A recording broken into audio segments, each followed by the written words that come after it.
This is The Interested Interview. My name is JJ Clark. Today I'm speaking with Dr. Kate Kirby. She is the lead psychologist with the Irish Olympic team, and she is also the head of psychology at the Sport Ireland Institute. In our conversation, we discuss the academic track to becoming a sports psychologist, what a sports psychologist actually does, the Olympic cycles, and the psychology of doping. Here's my conversation with Dr. Kate Kirby. What's your sporting background? So I played sport a lot as a kid. I probably did everything going in primary school, like gymnastics, dancing, hockey. I think I ventured into Gaelic games for a while. And then as I went through secondary school, I got much more seriously involved in hockey. So I played for a school and club. And then I also did a lot of sailing in a two-person boat. So initially sailed with my brother. And then I moved on to sailing my own boat with different people crewing for me, and kind of competed at international regattas from the age of about 15 to 20 or so. And then I continued. I played hockey all the way through college and club hockey after finishing college, and sailed recreationally until then I started working in sport. And it's very difficult to participate in sport at any level while also working in it, because the scheduling almost always clashes. So I've been involved in sport all my life, and probably my own experience of my mental side getting in the way of reaching what I probably was capable of was the thing that turned me towards sports psychology. I probably came to that realization, I think when we were about 15 or 16, we had a psychologist come in and talk to us when I was part of an Irish sailing program. And it just was like a light bulb moment for me, going, okay, I'm getting in my own way here, and there's something I could do about it if I knew more. What kind of player were you? Like, are you talking about emotional control there? I was really hard on myself. So I would get really angry, about making mistakes or not playing well, but also then I would get annoyed with the umpire, and I was known to have an argument with my coach from the sideline every now and again. So I think it probably stemmed from just being really hard on myself, and then I think I wasn't too hard on my teammates. I was generally okay in that respect, but again, in sailing in the two-person boat, I feel sorry for anyone who had to be around me. It took me an awful long time to figure out that was a choice, to lose my temper or to get really angry. And probably wasn't until I studied sports psychology at any depth that I realized people aren't born that way, that you're not just born with a temper. It's a way of coping that you've developed over time that actually isn't that facilitative to performance. So I'm way more chill these days. In fact, probably gone the other way, where I don't get angry enough and get riled up enough. Right. And I'm interested in that sort of, I suppose it's your approach to sport. Like, did you start incorporating any rituals post that sports psychologist talk, or did you have any weird superstitions beforehand that you sort of, that you discarded or brought in post that talk? I wouldn't say there was any revolutionary change at that point, because I was probably only 15 or 16 and it was a one-off talk. So for me, it was just the realization that there was this whole other area of performance that hadn't really been explored.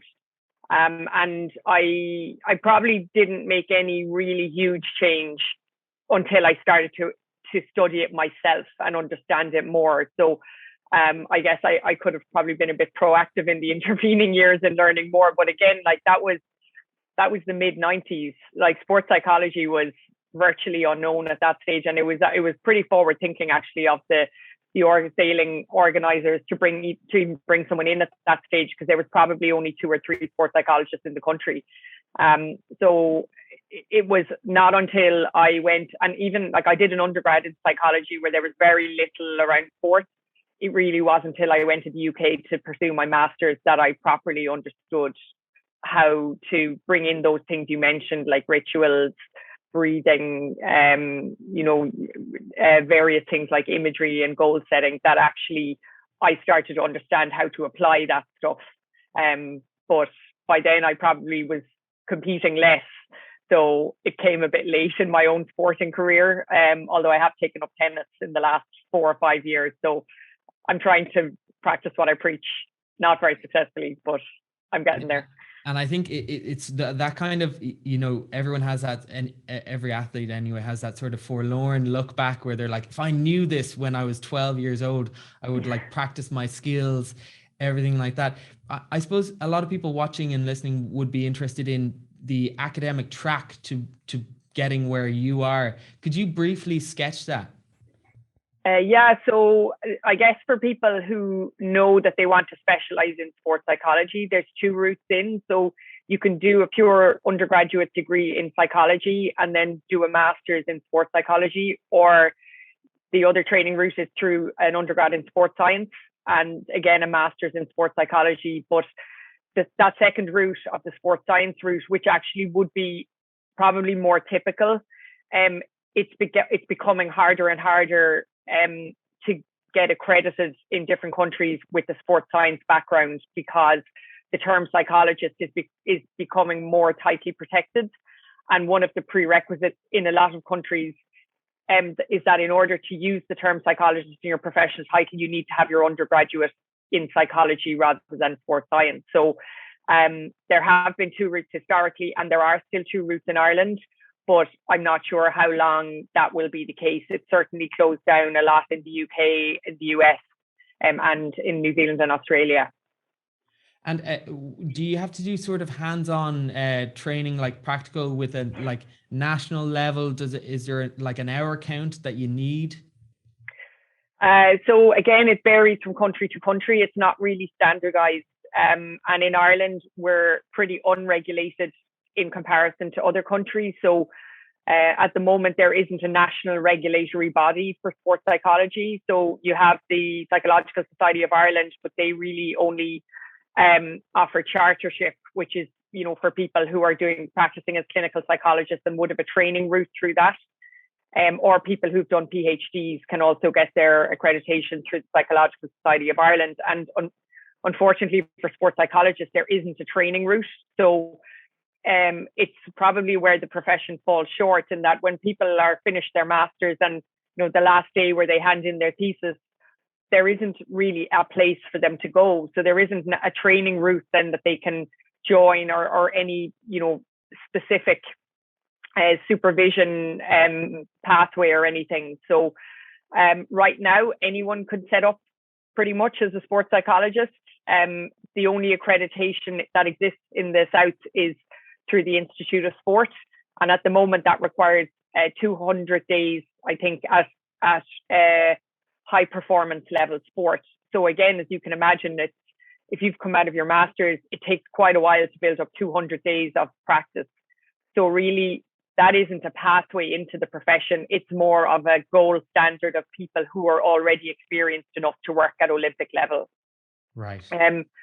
So it's in Ireland, it's a problem with the profession that we don't have that guidance for new graduates coming out, and there isn't that security for them that they have someone to go to if they're unsure of what they're doing. So I know myself and other colleagues who have experience in the profession do as much as we can to mentor people, but obviously it's not in any systematic way. And it's definitely where the profession needs to go in Ireland. That training route exists in the UK. So we would have practitioners in the north who've gone through that training route through the UK system, where they get 2 to 3 years of supervised practice after their postgraduate. And it's a much better program, obviously, because it's a proper contract between the supervisor and the supervisee, where they're accountable and they have to submit case studies and reflective thinking and engage in their own psychology or engage in their own therapy almost. And that helps develop practitioners. We unfortunately don't have that, but hopefully the profession will evolve to that in the next 2 years. There's certainly a demand for it, and we have enough good graduates coming out to keep producing good practitioners, I think. And just a very simple question.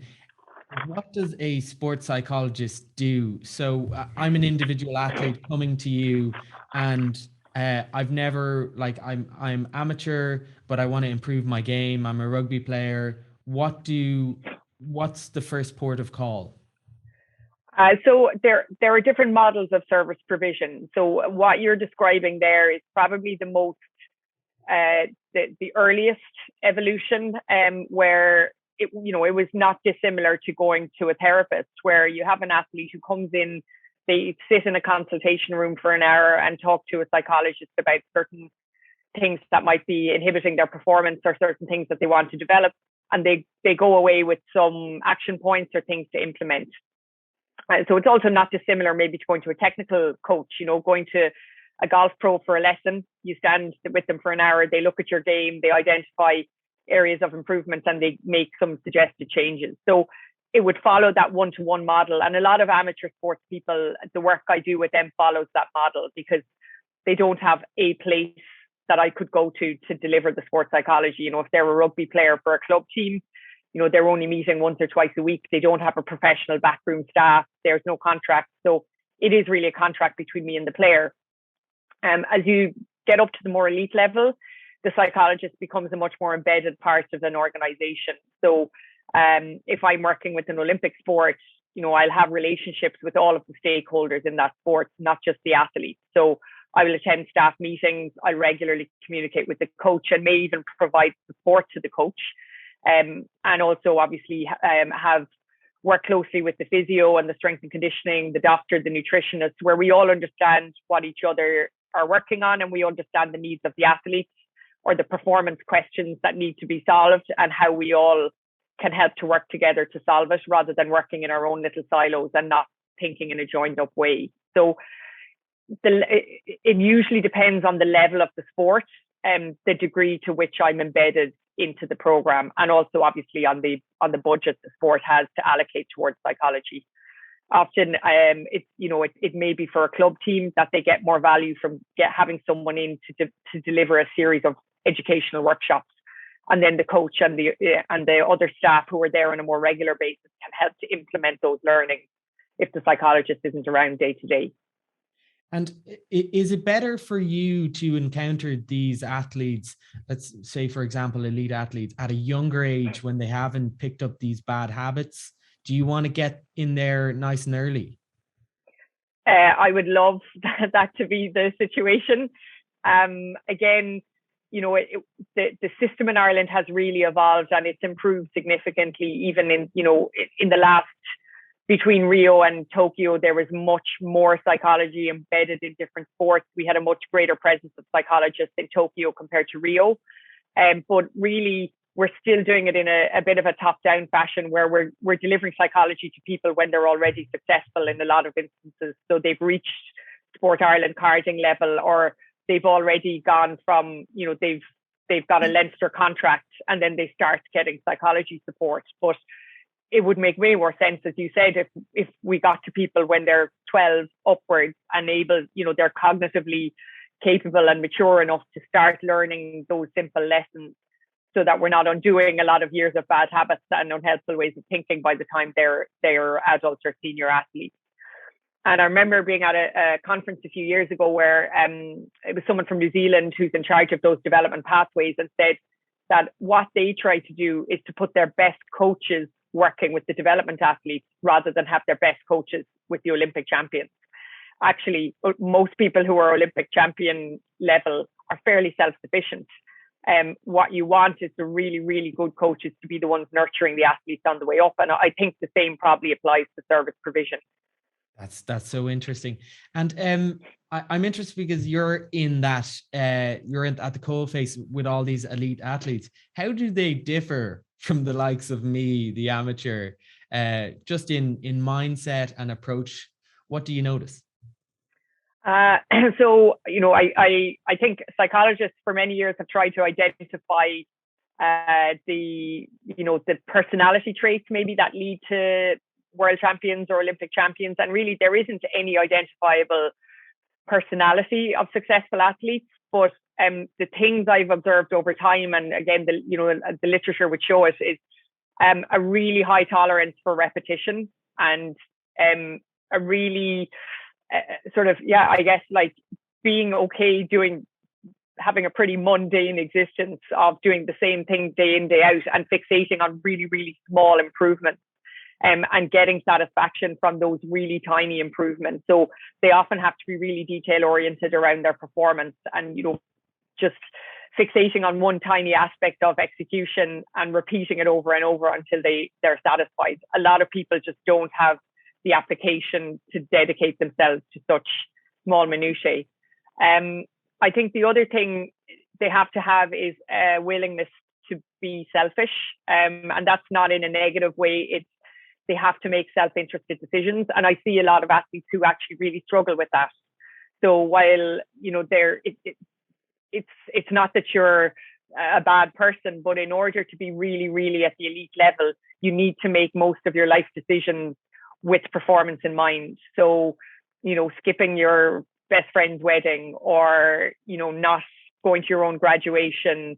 And that it's not seeing it as sacrifice, it's viewing it through a performance lens and going, well, if I do that and I'm on my feet for 5 hours tomorrow, or I don't get to bed till 1 a.m., and then even if I'm not drinking, I'm still going to be late. I might miss a morning session, or, I might miss a competition if it's on at a weekend, and actually rationalizing that out. So it's not the ones who see it as a sacrifice and are embittered by having to miss those things. It's people who see performance as more of a priority than a lot of those socializing and fun opportunities.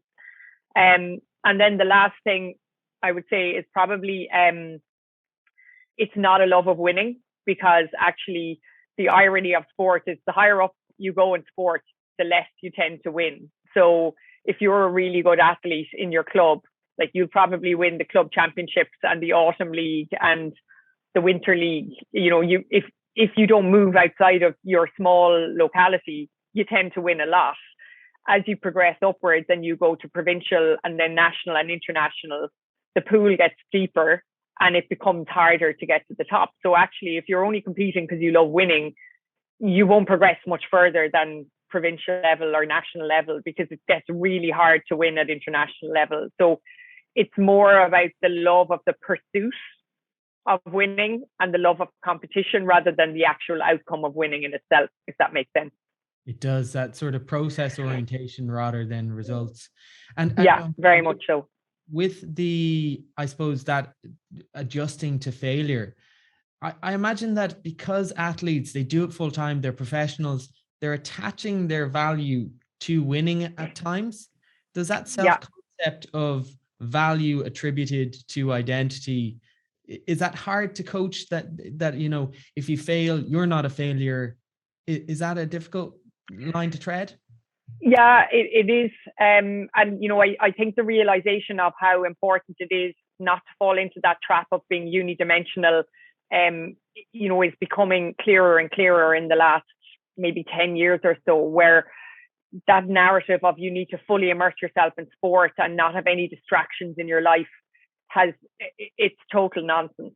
It just leads to so many complications down the line. So if someone only has sport in their lives and their whole person is invested in their sporting performance, you just see, if they get injured or if they get deselected, the whole thing falls apart. It's like a house of cards for them. Whereas you have people who have other things in their lives, or athletes who have other things in their lives, and when they experience those setbacks, it's not such a monumental life event, because they still have other commitments and other things to distract them and give them a sense of worth and a sense of value. So it's something, I worked in professional rugby for a while as a player development manager, and that was all about helping the players to develop their off-field career.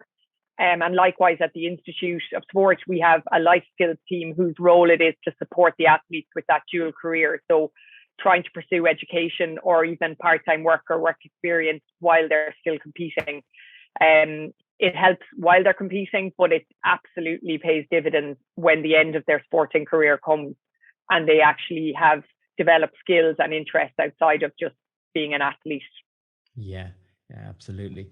And just with the I suppose the Olympic cycles and approaching the Olympic cycles, I think it's really, really interesting with the approach, that the sort of minutiae that is focused on by the athletes, like accreditation, where do I have to wear masks in Tokyo, which pass I need to get into the stadium. How much detail do you go into with your athletes so that they don't have the wrong pass and they don't stress out on race day?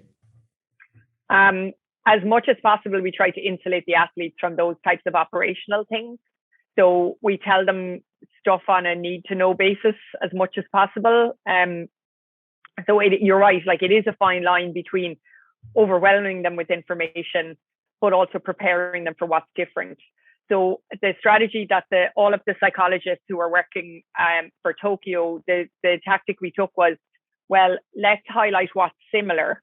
So generally the thing that's similar is the competition. So, you're running against 7 other people in an athletics lane where you stay inside the white lines, or, you're doing a routine in a gym that you've always done in the same size mat, and highlight what's similar so that there's comfort in that and there's familiarity in the routine of, okay, like once I step in the competition arena, it's what I know and it's where I've grown up. And then with the other external stuff around accreditations and transport and all of those additional things, generally the team manager tries to take as much of that burden as possible. And obviously for Tokyo in particular, that burden was pretty significant around, having to test. Like we had to test 4 times before we got on the plane. And they were, one was 2 weeks out, one was 1 week out, one was 96 hours, one was 72 hours before we flew. And the athletes weren't getting that information directly. It was filtered through the team managers, so that the athletes were just told, you need to be here at this time on this day. And that was it. They weren't trying to work backwards and figure out, all of those logistics. And likewise with all the paperwork going through the airport in Japan and, the things about accreditations, most of that is, we try to take it away from them. And interestingly, we did a kind of wellness or mental health screen pre-games this time. It's the first time we've done one. And we did it about 2 to 3 weeks before the opening ceremony. And the staff all scored way higher on stress than the athletes, which you would anticipate would be the reverse, right? Through 2 to 3 weeks before the biggest competition of their lives, you think that athletes would be really up to 90, and they weren't. We were amazed. They were actually pretty chill, and Nice. The staff were really absorbing all of that stress for them around the logistics. And then we completed the same questionnaire post games, and the reverse was shown. So the athletes were 4 weeks post games, the athletes were scoring much higher than the staff on stress, because they obviously had all of, they were in a bit of a vacuum in terms of training and competition. A lot of them are probably in a transition where they're thinking of retiring or figuring out what their funding status will be, whereas the staff had all just tuned out and taken time off and were able to unburden themselves from the pre-game stress. So it was pretty interesting and a really good thing for us to have implemented to help us understand I guess what the needs of the staff and athletes are around the games, but also it kind of was confirmation that although the staff were having a difficult time, we were doing it for the right reasons, and we're shielding the athletes a lot, or as much as we could. On the well-being issue there, especially with, I suppose, the athletes, Ireland tend to medal get about 3 to 5 medals in an Olympic Games cycle. Is I suppose the winners, Harrington et al., come back and their life is completely changed. And then the others, life just goes on. Is there any sort of, I suppose, program there, or because it must be a shock to the system? Yeah, it really is. And again, I think there's probably a public perception that, medalists, their life, completely changes for the better, and it's unbelievable, all of the adulation and acclaim. But to go back to the earlier point around like having a really high tolerance for repetition and living quite a monastic life, that's what made them Olympic champions or medalists. And suddenly all of that discipline and routine and repetition goes out the window. So it's actually quite a difficult period for medalists as well, just because they're usually quite introverted. They've lived their life outside of the spotlight predominantly, and all of a sudden they're thrust into it overnight, and that's a difficult adjustment. And then obviously you have people who come home and they're unsure whether they'll continue. That routine of training twice a day has been uprooted. The staff are probably all on holidays because they've worked like 6 weeks without a day off or more.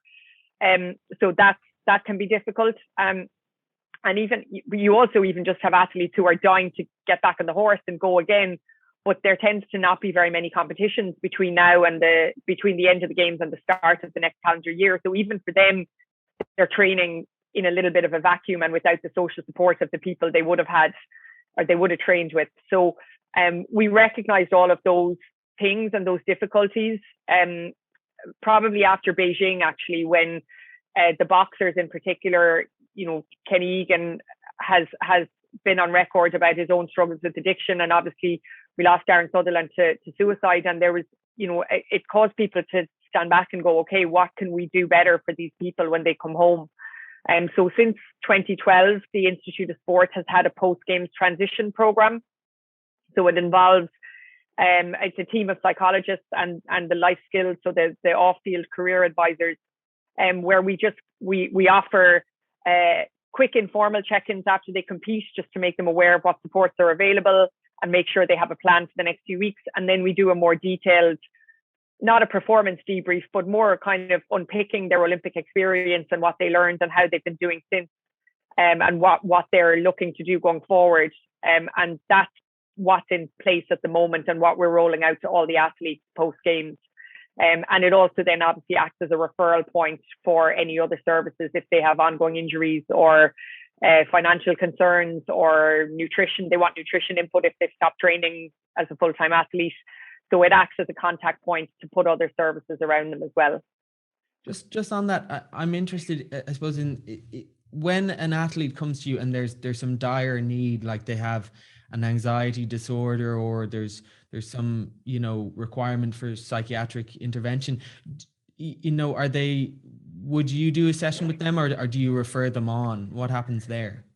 Yeah, we have a really good referral system. So we have a team of 3 clinical psychologists who work in the institute or work remotely, as the case may be, for the last while, and they will look after anything that's presenting as a clinical red flag. So like you said, anything around anxiety, addiction, low mood, long-term disrupted sleep, any of that stuff will go directly to them. And it tends to be, well, I mentioned earlier, when the sports psychologists are really embedded, we tend to communicate a lot with the coaches and, the physios and the doctors and everyone else in the team. The clinical psychology tends to happen a little bit outside of that because it is all about the athlete and less about their performance. So it's while all of us have concern about the athlete as a person first and foremost, and the athlete second, the clinical psychology is very much about the individual, and tends to be less embedded in the sport. If the athlete wants it to be embedded and wants regular communication between their clinical or counselling psychologist and their team, then absolutely we'll facilitate that. But often they prefer that to happen more in the background and more privately. So we have a really good and a really discreet referral system. And we'll often have athletes who nobody except the psychologist knows that they're accessing the support, and likewise the staff can also access that support. Interesting. And then just on, I know that you did your PhD, this is a shift change, but on doping, I'm very interested in. Yep. So it was on the psychology of doping in elite athletes. Can you tell me a little bit about that? So it was a project that was jointly funded by the World Anti-Doping Agency and the Irish Sports Council, as it was at the time, the anti-doping unit. And I think initially we had set out with the idea of maybe creating a personality profile of people who would be most at risk. So things like, the moral like different scales. So looking at morality, looking at risk, adversity, looking at the type of motivation they had. So you mentioned earlier about that process focus versus outcome focus, and whether a really strong outcome focus would be a predictor of likelihood of doping. So what we were looking at examining or trying to correlate whether permissive attitudes to doping were related to a number of different personality traits. Perfectionism, I think, was another one that we looked at. And we found there were some predictors, but they were relatively weak. So the motivation one was probably the strongest one. And actually then when we expanded it a little more, and probably the most interesting part of the project was sitting down and interviewing athletes who had taken performance enhancing drugs to try and unpick what had led them to that point. And we found that a much stronger influence than the individual personality was the environment that they were operating in and the people they surrounded themselves with. So it was really challenging to get. I think I got 5 interviews in the end with athletes who had, a lot of them hadn't served bans, like some of them hadn't even been caught, but they were happy, they were retired and they were happy to talk about it after the fact. But it was, I think I was probably slightly too early in, I was looking for those interviews around 2006, 2007. And there had been one, the Balco scandal was a big one in America that had happened around then with Marion Jones and some others. But it was probably after that, with the evolution of like the Lance Armstrong stuff, that was 2014, wasn't it? Yeah. Like I was really aware of what was going on with Lance Armstrong because I was talking to people in cycling and I knew how dirty cycling was during that period. But it all really didn't come to light and come out in the public domain for quite a few years after. And I think I would have found way more people to speak had I been doing it, 5 years later, even, where there were, again, there were more athletics, drug busts and cycling, and there were some. I'm trying to think. There were a few other major ones that I went, I could have accessed so many people from that because they all came out talking afterwards. And WADA also, maybe as a result of some of the recommendations from the study, was that WADA actually gave incentives to whistleblowers or people who came forward to help facilitate anti-doping research efforts. So I had no incentive to offer people. They were incentivizing by offering reduced bans. So that didn't exist. So it was really interesting. And it was, it was early in looking at the, instead of just looking at testing and catching people, it was probably in the early stages of using social science to try and help in anti-doping education and developing anti-doping education strategies that were informed on evidence rather than just, they just say no, which doesn't work at all, or threatening people with bans, which doesn't work at all. It's much more around appealing to their moral compass and, much more, less around threat-based and more around incentive-based as a way of steering people away from it. And with that, you mentioned cycling there and athletics. Are they the at-risk sports you found, or was there other sort of red herrings that you were like, wow, I didn't know there was that much PEDs in this sport?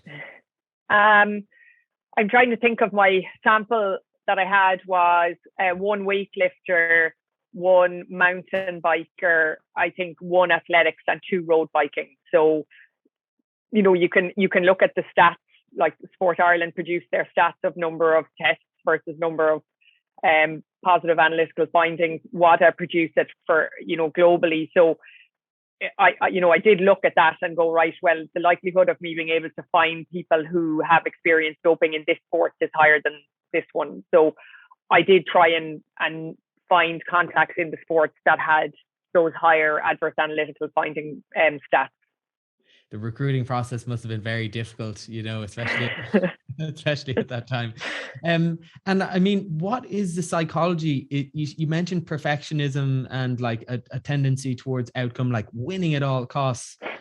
Like these are dichotomous thinkers that they're like, well, I'm either being monastic or I'm going breaking the rules. I'm going all out. What was the sort of psychology of the doper? Like I said, the correlations we found were relatively weak, but we did find that people who were more focused on a win at all costs and more so around we're more, what's the right word? Like, we're more motivated by status and fame and money versus people whose focus was much more around their own personal development as an athlete and taking satisfaction from their own performance improvements. It's definitely not a dichotomy. Like, you're not one or the other. You can be pretty high in both, but the higher people were it's called ego orientation. The higher they were on that ego orientation side, the more permissive attitudes to doping they tended to have. But like I said, the environment was a much stronger predictor. So again, like, you can have environments where which is usually led by the coach or the manager, which is really focused on rewarding personal improvement, or you can have them where the focus of the team or group is on pitting them against each other and creating a superstar out of the group, and putting pressure on people around results all the time. And those environments were definitely, again, led people more down the pathway of doping, but also they often facilitated doping. So I suppose the main finding we found was that there generally tended to be like a transition point in someone's career that caused them to change their mind and to decide to dope. So it was either like an injury that had ruled them out for a sustained period of time and they were weighing up how long it would take them to come back. Or often moving from a training group that maybe they had grown up in, getting really good, and then moving to a training group where they didn't really have any huge amount of social support, and where the culture was accepting of doping, and they just didn't really have any protective factors against it when they were new into it, or just people who were nearing the end of their career and knew that they were not going to get their contract renewed, and that that transition point out of the sport would be forced on them before they were ready. So they generally were like quite significant life events that precipitated the decision to dope. Right. It actually sounds like, I don't know if you've read into David Brailsford's story at all, how he pitted his team against each other and it cost him Bradley Wiggins. And okay, so finally, I'd love to get 2 book recommendations off you, Kate, just on sports psychology. What are your recommendations? So I'm going to go back to the first one I ever read, which is probably the best known and the most accessible sports psychology book, The Inner Game of Tennis. It was published in 1972 by Timothy Galway, but it's such a small book. It's so thin, it's really digestible. He also wrote The Inner Game of Golf. So just given how many recreational or club level athletes play both golf or tennis in Ireland, definitely one that is, I think it costs like €10 in Eason's or anywhere online. It's just easy and it's simple and not overly convoluted. And then the other book I would recommend comes from my own mentor through my sports psychology career, my PhD supervisor, Professor Aidan Moran, who passed away in 2020. And he was prolific in his writing, but the one again that is most accessible and really easily readable is Pure Sport. So he wrote that with John Kramer and Kieran Carney. And it's an Irish book. So they use examples of Irish athletes and role models that we'd all be familiar with, and anecdotes from Irish sport. So it's a great one. Again, it's not too theoretical, and Aidan just writes so well. He's really easy to read. Great. Well, Dr. Kate Kirby, lead psychologist with the Irish Olympic team and head of psychology at the Sport Ireland Institute. Thank you very much for chatting with me today. Thank you.